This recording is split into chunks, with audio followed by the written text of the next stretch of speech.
Bonjour et bienvenue dans 100% recettes sur Doctissimo. Aujourd'hui, je vous propose un incontournable 100% santé, l'avocat crevette. C'est une petite variante version cappuccino, vous allez voir, vous allez adorer en entrée comme en apéro.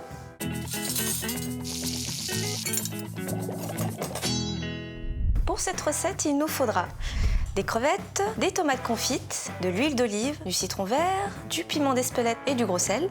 Il vous faudra aussi 2 avocats bien mûrs, de la crème fleurette, de la tequila et de la fleur de sel. On va commencer cette recette en pressant le citron vert. Donc pour ça, je le roule pour être sûr que tout le jus sera récupéré. Je le tranche en deux. J'utilise un petit tamis et ma fourchette. Alors, le citron vert, c'est un peu mon astuce pour donner un petit goût exotique à tous mes plats.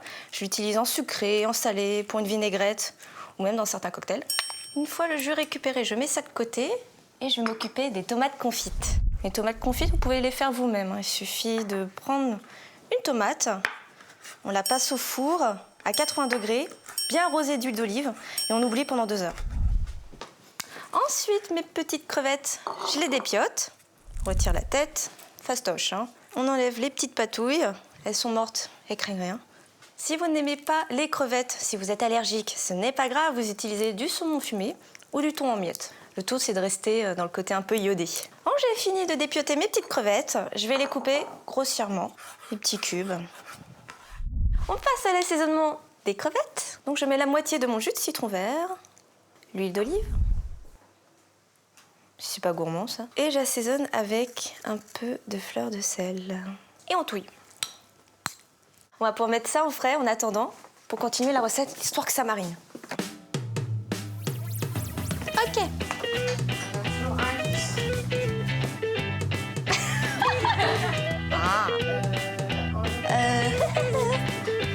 On continue avec les avocats?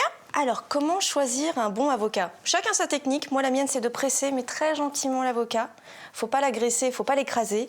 Et la peau est légèrement souple. Pour moi, c'est bon signe. Si vous avez une autre technique, surtout, n'hésitez pas à commenter ci-dessous. Comment on coupe un avocat? Je prends mon couteau et j'incise le long du noyau. Ensuite, hop, on tourne. Ça s'ouvre tout seul. Comment on retire le noyau? On donne un petit coup sec avec le couteau, on tourne. Oh, le noyau s'en va tout seul. C'est magique, je sais. On va ensuite peler proprement l'avocat. Pour ça, hop, on coupe en quartier. Et en fait, la peau se retire très facilement. Voilà. Comme ça, on récupère un maximum de chair de l'avocat. Alors, vous le savez bien, hein, l'avocat, c'est gras, on va pas se leurrer. Mais c'est un bon gras, c'est bon pour la santé cardiovasculaire. Et je peux même vous conseiller un petit truc, parce qu'apparemment, c'est aussi très bon pour lutter contre le vieillissement de la peau, c'est d'écraser un peu d'avocat avec de l'huile d'olive et ça vous fait un masque de beauté. Pour écraser le guacamole, une bonne fourchette et de l'huile de coude. Moi, j'avoue que j'aime bien tomber sur des petits morceaux, donc à la fourchette, il n'y a rien de mieux. C'est pas mal, hein? L'assaisonnement du guacamole. J'utilise donc le reste de jus de citron, la moitié de la crème, la tequila. Alors attention, la tequila, on n'en abuse pas, hein. C'est juste pour donner un petit côté pimenté. Ça remplace en fait le piment serrano qu'il y a dans le vrai guacamole. D'ailleurs, si vous voulez la vraie recette du guacamole, celle que les enfants peuvent manger, il suffit de cliquer juste ici.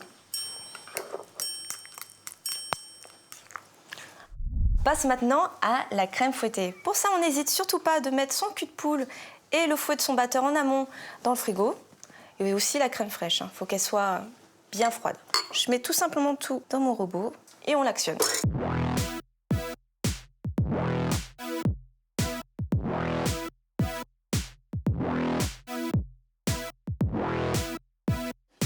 Ah, viens voir. Ça, c'est une belle crème fouettée.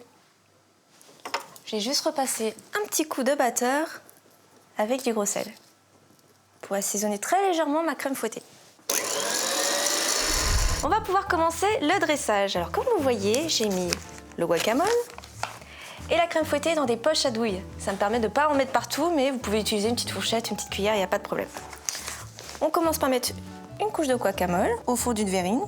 Je vais mettre une couche de crevettes, des tomates confites. Je remets une couche de guacamole.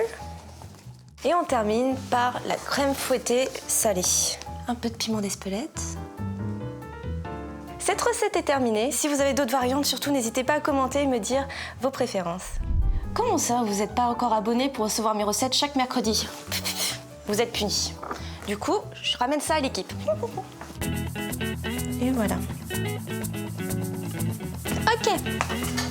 Toujours un qui... Ah.